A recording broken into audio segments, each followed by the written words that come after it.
All right, I guess it's 7 o'clock now. We'll get started. So it's the hour power.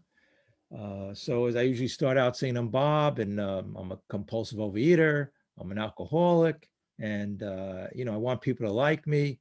And my problem is definitely Bob. We were just talking a little bit about it before about changing our thinking. So anyway, the topic today is on resentment. Okay, resentment, and don't forget these things that we think resentments, anger, being upset is related to our addictions, and our addictions are related to the way we relate to them, to the other situations we have in life. So everything's all connected. Everything actually is all the same. When you come down to it, the cure for one thing is the same for another. So that's why when we go to the steps, and step one says I'm powerless, and we could put in food, alcohol, or everything in there. So it's basically saying that all of these things we're powerless over. That's called the self-will. And I really, let me start with the resentment. Okay, I just want to do a reading on page 64, where it says in the last paragraph, it says resentment is the number one offender. It destroys more alcoholics than anything else. From it stems all forms of spiritual disease. For we have not only been mentally and physically ill, we had been spiritually sick. Okay. And this is what I really like about what it says here. When the spiritual malady is overcome, we straighten out mentally and physically. Okay. When the spiritual malady is overcome, we straighten out mentally and physically. So I had this other subtopic I wanted to say, and it's called yeah, God, but. In other words, I understand, I'm supposed to have a higher consciousness, a higher power, but as I go through my day, it's related to our addictions and to our resentments. But then what we do is we take what's called our self-will back. So I have this great idea that I'm going to go through. I'm going to bring it to God, and everything's going to be fine. But then all of a sudden, I wake up and I walk out of the house, and all of a sudden, it's back to the self. Okay, and this is on page 64. On 65, before you do the columns, we're really on step 4 here. We were doing steps 1, 2, and 3 before. Step 4 says, was it our self-esteem? Again, listen to the words self, right? Was it our security, our ambitions, or our personal or sex relations which had been interfered with? All related to the self. So we have a better way through these steps. And 9 out of 12 steps talks about a higher consciousness, God of our understanding. See, I can't multitask. Either God is everything or he is nothing. So if I make God everything, I get out of the self, and then my life is great. So the resentments go away. And why? Because in many parts of this book, if we go to page 66 and 67,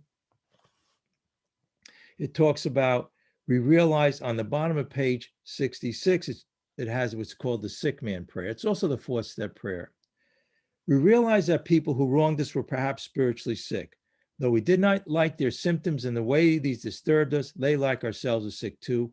We ask God to help us show them the same tolerance, pity, and patience that we cheerfully grant a sick friend.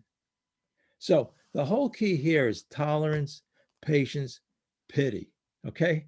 So we look at them like if we had a friend in the hospital with a broken leg, we don't get angry at them. We don't get resentful towards them. We have pity and understanding for them.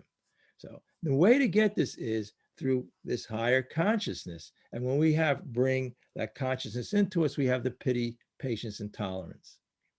So if we go with that, but as soon as I try to take my self-will back, I'm into the self. And it told us what the self was about.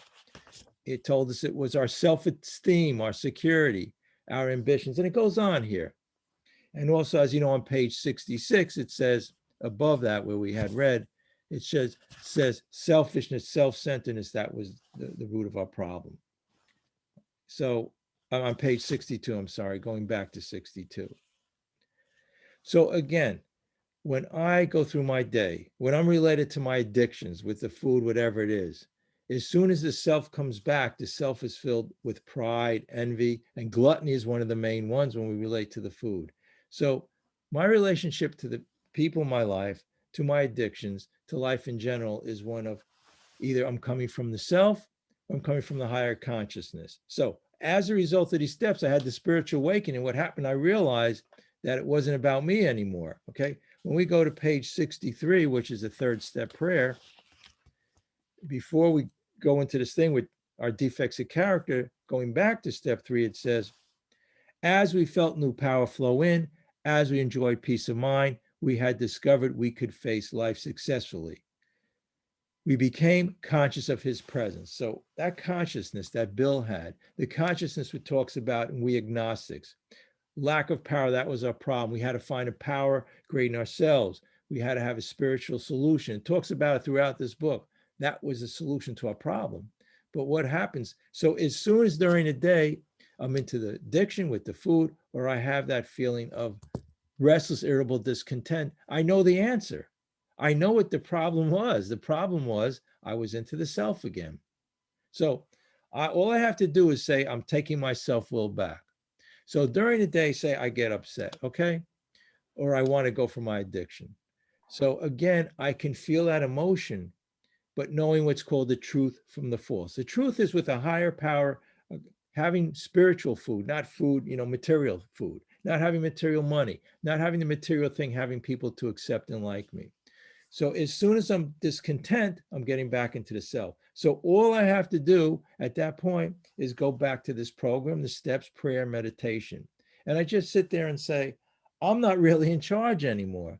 It's a higher consciousness. It's a higher power who brings me to intuitively know the answer to my situations and problems. And when I go with a higher consciousness and work these steps, I usually come to the conclusion that these things really don't matter in my life, that I'm really upset or think about. So it's all in here in the steps. And I just want to say, in many places in this book, it talks about love, patience, and tolerance. On page 67, I had just read the sick man prayer says, so these are thoughts from a higher consciousness. So whenever I'm angry at somebody or upset, I can have the love, tolerance. It says tolerance, pity, and patience that we cheerfully grant to sick friend. And another page on page 70 in the big book, it says, on the third paragraph down, it says, we have begun. This is in the middle of the third paragraph and near the bottom. We have begun to learn tolerance, patience, and goodwill towards all men, even our enemies, for we look at them as sick people.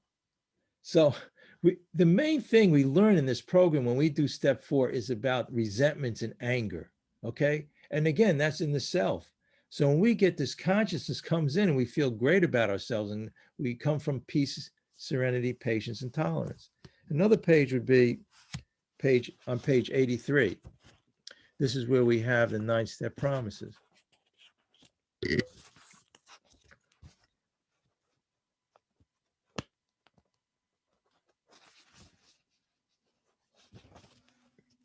Okay, and it says here too, Creator, on the first paragraph, the last sentence, Creator, show us the way of patience, tolerance, kindness, and love. All right. On page 84, it says the same thing.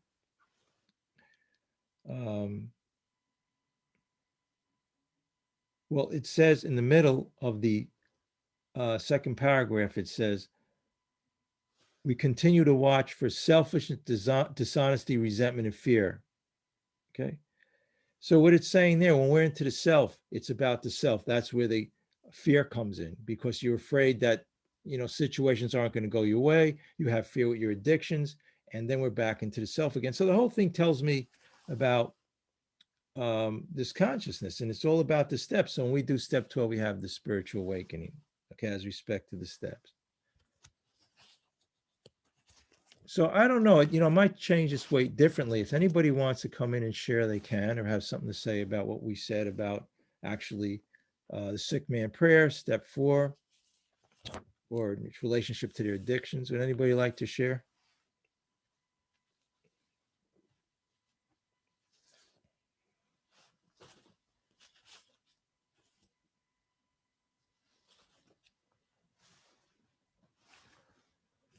Okay, so what's amazing about this whole book is in the story, their acceptance is the answer. If you go to page 417, now there it talks about the acceptance prayer. And a lot of us are familiar with that, and we talked about that many times. But if we go to the next page on 418, it's really amazing here, because here it talks about acceptance in the first paragraph has been the answer to my marital problems.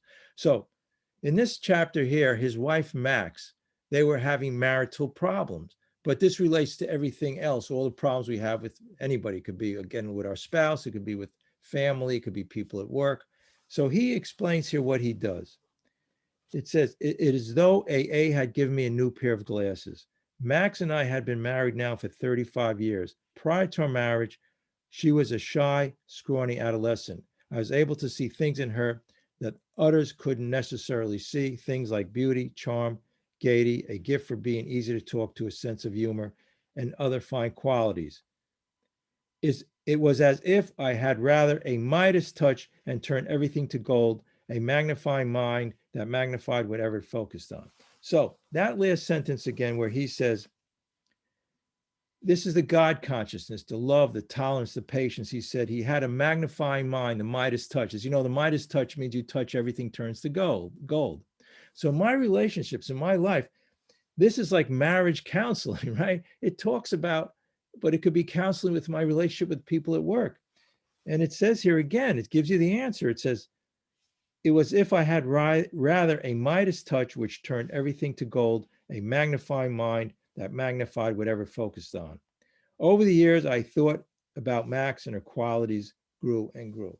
So if you're confronted with somebody in your life, and you may, when you take your self-will back, you get resentful, angry, and fearful. But with the God consciousness, you have love, patience, and tolerance. So then the thing changes and turns around because you're coming from a different point of view. And most of the time, if your perception changes, then it doesn't matter what the other person does or how they act. But most of the time, you'll find over time that they'll change too. Like he says, you're magnifying their good qualities. Because when people try to push our buttons so they get mad at us, what they're doing is basically, they say hurt people hurt people. There's something bothering them. If they were in a good mood or found out they just won the lottery, they'd be happy with you. So we don't have to react. We don't have to worry about what other people say, do, or think. So we don't have to try not to get angry anymore, because when we come from what God created us to be, happy, joyous, and free, love, patience, and tolerance. So the perception changes. So we look at them, and we had the sick man prayer, which says, so in other words, when you go visit somebody in the hospital, they have a broken leg, a friend, you have patience and love for them. You don't get angry at them, right? But for some reason, when they do something that's spiritually sick, we get upset. So now we have that new pair of glasses. I'm going to talk about that in a minute, that perception change where things in our life changes. So here it goes on to say, but then as I drank, and we could say compulsively overeat or get into our addictions of the self more and more, the alcohol seemed to affect my vision. So when we're into the addiction, and that's the food too, we're into the self. So when we're coming back to the self-centeredness. Instead of continuing to see what was good about my wife, I began to see her defects. Okay, again, you're into the self-centeredness, judging other people because of myself, right? Instead of having that love and tolerance. And the more I focused my mind on her defects, the more they grew and multiplied. Okay, this is called, when we try to be the actors, it talks about that, and try to run the show, what happens? Other people, they say in this book, they say they retaliate, they get upset and retaliate, right? So when we confront people, when we want to have people act the way we think they should act, that's getting into the self. If only the whole world and everything outside of me was right, if only people would act right, if only any virus or politics and everything else was okay, then I would be happy. But that's coming from the self-centeredness. Because when we don't think about the self, we can even accept, believe it or not, we can accept our own death. So here he's starting to get back into his addictions. And the addiction is all about the ego, gluttony, right? With food, or with alcohol, it's the same thing. It's about making the self feel better on something outside of ourselves. So that becomes our higher power. And when that becomes our higher power, we become selfish, self-centered. So it says, the more I focused my mind on her defects, the more they grew and multiplied, right? Because he's pushing and then she's reacting, trying to assert the self on this other person. Every defect I pointed out to her became greater and greater. Each time I told her she was nothing, she receded a little bit more into nowhere. And the more I drank, the more she wilted. So then here is his solution, his revelation, his spiritual awakening. In the next paragraph on page 419, he says, then one day in AA, we could say in OA, I was told that I had the lenses in my glasses backwards. Okay. So this whole book tells me that I have my lenses in my glasses backward because I'm coming from the self.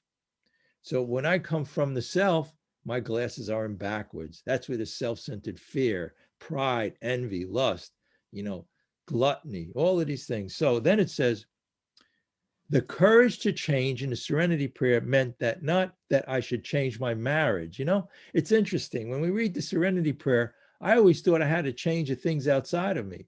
But I add a little thing which goes like the things I could change, and it's usually only me. The only thing I could really change in this world is me. Okay. In the serenity prayer, not that I should change my marriage, but rather I should change myself and learn to accept my spouse as she or he was, right? So whenever before my life I had these relationships in marriage and I went to say marriage counseling, I was trying to figure out how I could make the marriage and what the other person could do and how the whole thing could be changed around from the outside. I never thought for a minute that if I had an argument with my spouse, I had resentment, anger, and fear. I never thought it had to do with me and my thinking. I had to think, well, if only, I got divorced, the other person was different. This has to do with not just a marriage. This has to do with our children, our siblings, our boss, the people at work, all of these people. It's the same situation, the same thing. It's all related to the same thing.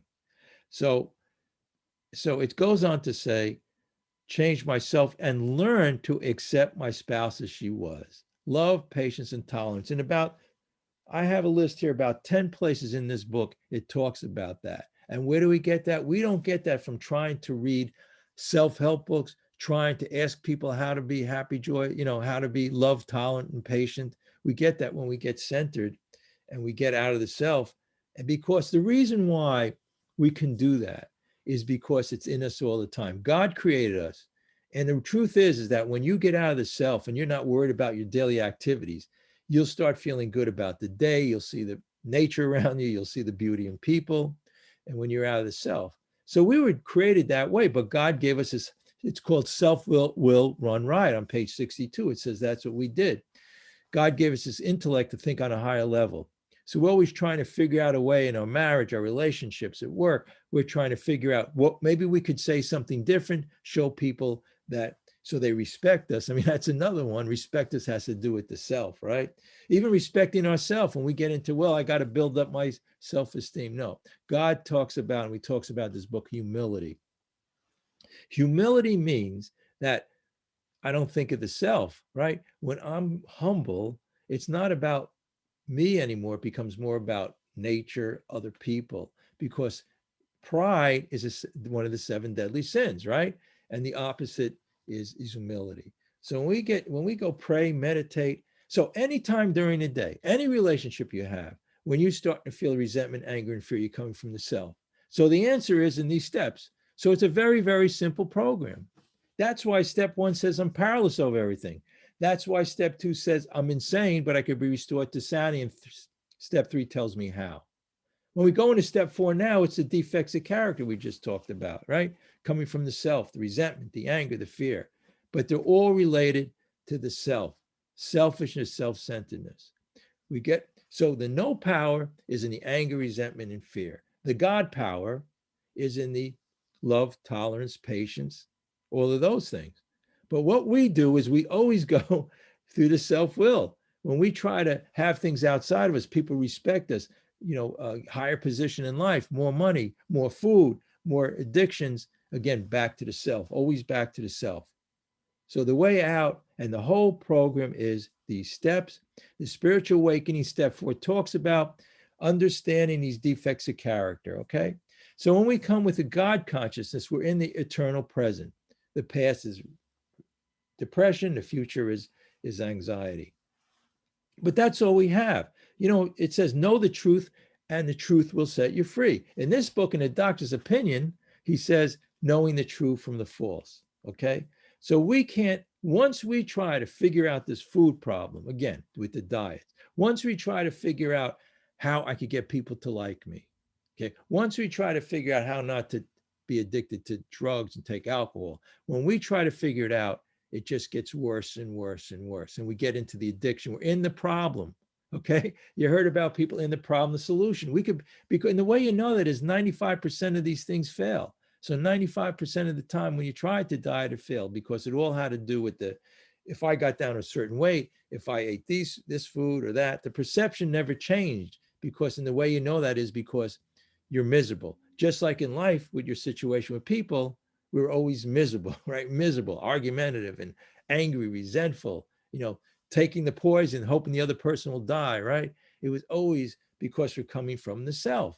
Again, the steps. And so whenever I'm upset, whenever I'm angry, whenever I want to get back into my addiction, all I do is go back. And it tells us this here.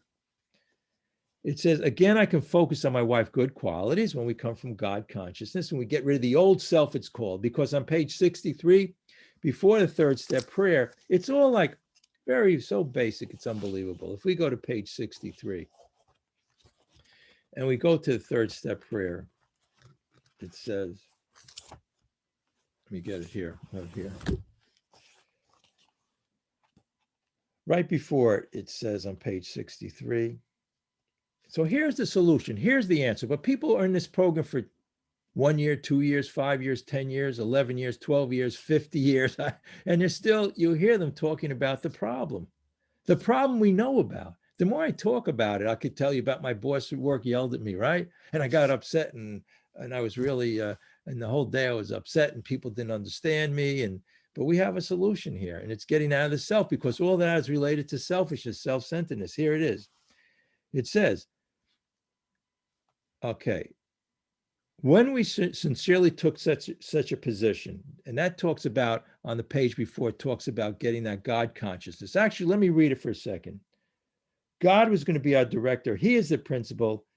We are his agents. He is the Father. So when we get that higher consciousness, it could be God, a spirit of universe, so long as it's not me, ego, easing God out. God was going to be a director. He is the Father. We are his children. Most good ideas are simple. And what have we been saying throughout? This is a simple program. So it's telling us right here on the bottom of page 62, most good ideas are simple. And this concept was the keystone to a new and triumphant arch through which we pass to freedom. So do you want to be passed to freedom? It's given the solution here. So if you have a situation, you're upset with somebody, and all of these problems we have in life, and we sit there and worry about it, worrying, doesn't work, because it's all about the self. We release it, let it go. Don't worry even about, again, in religions and philosophies, some people say the whole idea is to be prepared and accept your death. Because when you're out of the self and people have this awakening, when they know even the end is going to come, and they have that, how much worse can it be? But yet when they have that acceptance and love, and they have also this understanding, philosophy, they'll be going to a better life or whatever it is, but they have that perception change. And all of these little plans and designs we have in life, all of this thing with our addiction, with the food. So if I'm back into the food, it's all about me and my thing. If I'm into resentment, anger, and fear, again, the 7 deadly sins are related to the self. And this book is talks about that. And so it talks about here, but then when we go to step 3, it says, as on page 63, he provided what we needed if we kept close to him and performed his work well. Established on such a footing, we became less and less interested in ourselves, our little plans and designs. So the whole problem we get into is with our little plans and designs. Imagine getting out of your little plans and designs. Imagine not caring what people think about you, not caring if you're successful, not caring if you have self-esteem, not caring about all of this, because that's negative. That's self-centered fear. Yeah, if somebody puts a gun to your head, or if you're in the wilderness, I always use this example, and a bear is there and a lion or something, yeah, that's fair. But we misuse it for even the way people look at us. How many times, or what they say? When we were kids, they had a saying, sticks and stones will break my bones, but names will never harm me. Okay, we could go back to that. And it's pretty amazing what that's saying is that what people say or think really is no harm to us. It's only we made it. We made a decision when we grew up. It could have been when we were really young that we were going to take to heart what people said.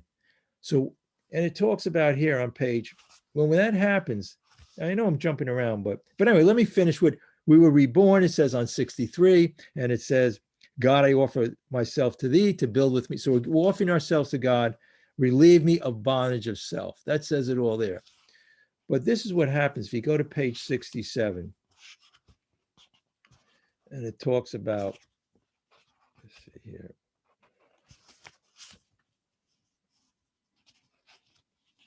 On page 66, this is before the sick man prayer. This is amazing. It says, we began to see that the world and its people really dominated us, right? We were in a prison, right? Our ego, we couldn't, when I was in my addiction, I couldn't walk out the door with fear what the neighbors would see me. I don't know what was going through my mind. Even when I put my arm out to reach the mailbox out of the front door, I mean, it was self-centered fear. It was all about the self. This is when I was in my addiction with the food, with the drugs, with the alcohol. So it says we saw the world dominated us. So how do we get out of this domination? We could walk out of that prison right now. We could be happy, joyous, and free because our suffering is due to our expectations when it's, the human, it's within the human experience. People are going to fail us all the time. And I'll read that in a minute. But in that state, the wrong of others, whether fancied or real, must had the power to actually kill, right? So it said whether fancy. So sometimes in my mind, I'll be at a job and I'll think everybody's against me. That's fancied. But it's saying here, even if it's real, and people are trying to get you upset, trying to push your buttons, we still, when we have that confidence in a God consciousness, it doesn't matter. Everything that happens outside of us isn't important because the real happiness, joy, and kingdom heaven is from within. All joy and happiness, ecstasy, bliss can only come from within. The other stuff on the outside is what's called pleasure, momentary pleasure. And I always use that example of somebody climbing Mount Everest. When they get to the top, they have that momentary pleasure. And then, and after hundreds of thousands of dollars and after almost killing themselves and all the things that went into it to be happy. Why do you think they climbed Mount Everest? To be happy. So I told you this before. I went to a lecture, a meditation place, and the guru, he said, I don't have to climb Mount Everest. I can be happy on my couch sitting here, just as happy as that man, but also happier because the man on the mountaintop is going to have that momentary blissfulness. And then I always kid around and say on the way home, he probably had an argument with the taxi cab driver and problems at work. So, but he also said, this guy who led the lecture, he said, it's called Everest, to have that come home, to be ever restful, right? That's what that man was attaining for. Every time we take a bite, we want that Everest. We want that being at home, that home feeling, that great feeling, taking a drink, taking a drug, having people like us. All of these things are related to the self. And this is going to bring us the joy. We do why do we do everything in life? We do everything to be happy, right? Whether it's going out to traveling, whether it's getting a better job or getting more money or success or having more food. But that's momentary happiness. Why do you think a lot of spiritual, not that I'm saying you should do that, but they fast? Because they realize food is a material thing. They realize they also go into poverty, right? They get rid of all the material possessions, right? I could just tell you quickly another story I read in one book where the guy was a beggar and he had a bowl. So he said after a while, he even got rid of the bowl, right? And so somebody said, why'd you get rid of the bowl you used to beg for things for? He says, because at night I had to sleep on it. I was worried somebody was going to steal it. I had to carry it around. He said he wanted to be totally free. So, but we think happiness and all of these material things we get through life, they just chain us, we become, because the more, if you become very successful, that's the worst that could happen to you, because it's telling the ego, the more success, the more money, and also with the food, the more I have of this, the more I have of that. But when we have that consciousness change, a spiritual awakening, these steps are so beautiful. They're all about the philosophies in religion. I'm telling you, all the Eastern, Western, philosophical, the ancient people, right? The Greek philosophers, whatever. And many of them are quoted in here. And when I read it, I just see everything in here, and the steps are, even when you talk about confession and, belief in a higher power, all of this making amends, restitution, and all of these things that we do in religious, whether they're Jewish, Christian, or whatever, Eastern, Western, whatever it is, it's all of that. But the difference is, and they say this in the book, many people come into this program with a lot of religion in their life. For some reason, they didn't come over to that spirit, that it's called bridge to shore. And a lot of people I know, there are guys in these meetings who had years of education and PhDs in the ministry or whatever it was. And they say when they came in and did these steps, that spiritual awakening, what steps 12 says, as a result of these steps, that's when they have that awakening. So it says, putting out of minds the wrongs others had done, we resolutely look for our own mistakes. So my own mistake was coming from the self. Every time I'm upset, if I get angry with you, have a discussion with you about whatever it is, I mean, it's because it's me, the self. So, if I have a discussion about politics, or whatever it is, or if I'm worried about the virus, it all has to do with the self-centered fear. Then what happens is, that's how wars are created. But in our own small situations, it's when we have arguments. And that's why it says we put out of our minds the wrongs others had done, because the problem was, and we said in the Serenity Prayer, I had to change my perception. But the amazing thing, and like the story I read about Max and his wife, was in his marriage counseling. This book is on that page 117 to 120. It's like it's amazing, because I read that and my life turns around. And when we come from God consciousness, I'll do one more thing. If you want to read a prayer on page 552, and we'll get to that, and then I'm going to want to hear from people who want to share. And it talks about, this is the God consciousness, because it's telling us here on page 552, the first paragraph. And again, resentment, it tells us in our book here, is the number one problem in our life, right? It really is. It's with people. If you look at all think of all the problems in life. When you want things, you want to be better than other people. When you have an argument, it's because of the anger, resentment comes in, and it's like, it's just amazing. People living in your head rent free. This comes from our crazy thinking. And step 2 says we're insane and we had to be restored to sanity. So it's saying here on page 552, if you have resentment, you want to be free of. If you will pray for the person or thing you resent, you will be free. Wow. We want to be happy. We do everything to be free. That's what our goal is. And it's telling us here what to do. It's amazing. This is an instruction book. If you will ask in prayer for everything you want for yourself to be given to them, you will be free. So if somebody's, let's say at work, to get a promotion, if I sit there with this love, tolerance, patience, and I change my thinking and say, wow, it's great. And you're out of the self, that person's doing well. And I feel so great for them, and so happy for them.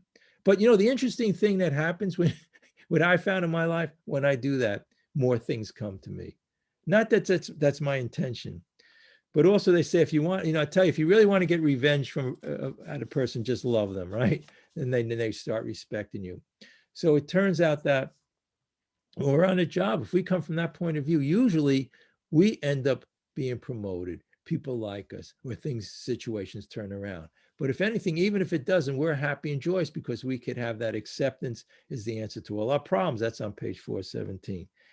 Ask for their health, their prosperity, their happiness, and you will be free. Even when you don't really want it for them and your prayers are only words, you don't mean it, go ahead and do it anyway. Do it every day for 2 weeks, and you will find you have come to mean it and to want it for them. But you do it one person, you could do it everybody else in your life. This is a thing that, you say, well, I have to do it here. You don't have to micromanage all these things. You do it once and you find that power. it's going to come more automatic. And every time somebody cuts you off on the highway, you're going to just pray and say, God bless them. They're in a rush to go somewhere. When I made it about me, I would chase them down the highway, all the way down and not only down the highway. Once I stopped doing that, I was chasing them for a week in my head, right? I was miserable, depressed, anxious. And guess what? I was back into my addictions, back into the food. So here I was going back into the addiction of food. So it says here, and you will realize that where you used to feel, like I said, your bitterness, resentment, and hatred, you will now feel compassion, understanding, and love. Here's another place in 552, compassion, understanding, and love. There's only one way to attain that, and it tells us here, through a higher consciousness. There's no amount of books, self-help books. There's no amount of people I could talk to how to do it. There's no amount of analyzing, intellectualizing it. It all didn't work. And a doctor's opinion said all these alcoholics couldn't be cured. It had to be a spiritual awakening. So with that, that's pretty much everything that they're saying in this book. So I think we pretty much covered it. But I'd like to hear